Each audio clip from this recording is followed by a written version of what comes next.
So, but what I wanted to talk about, Mr. President, was the fact that public safety means different things to different people. And as Chair of Public Safety, I realize that more today than ever.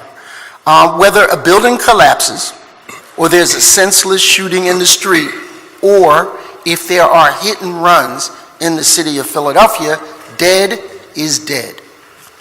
I have personally seen drivers act in callous ways that did not adhere to the laws of traffic and the vehicle code.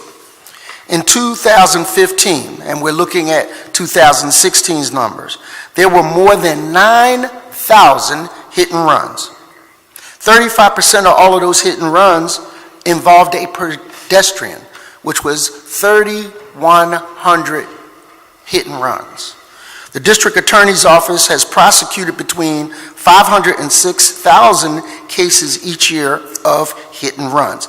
In the 4th District, there have been several fatalities based on hit and runs. A 38-year-old Marion Wilson was struck by a vehicle as she crossed the street. That vehicle went around a trolley in some type of haste.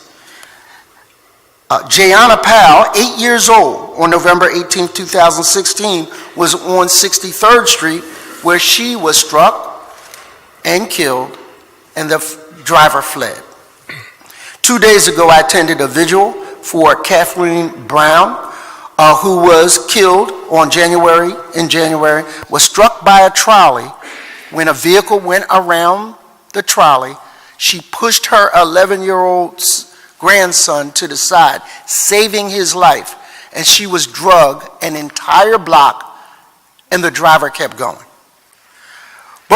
All of these victims will never get an opportunity to make their next appointment.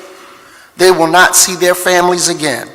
There are no meetings, no lunch dates, no sporting events so important that we should run a red light, that we should go around a trolley, that we should not yield for an ambulance. I've seen that happen where people are in the back of that truck not breathing or bleeding out, and people say, well, let them find their own way.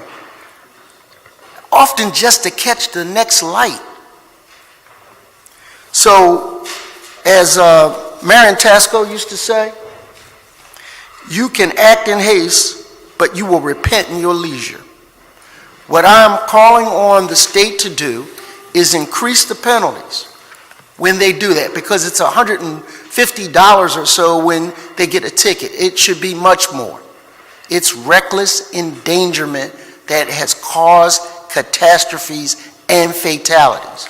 So we want to join with the Transportation Committee, want to seek our colleagues up at the state level who govern the vehicle codes to increase those penalties, to make sure there are consequences when people on the way to a sporting event decide they're going to run a light or violate a mass transportation yield.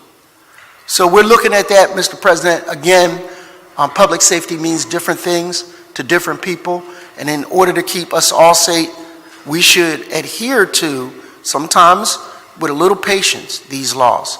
Thank you, Mr. President. Thank you.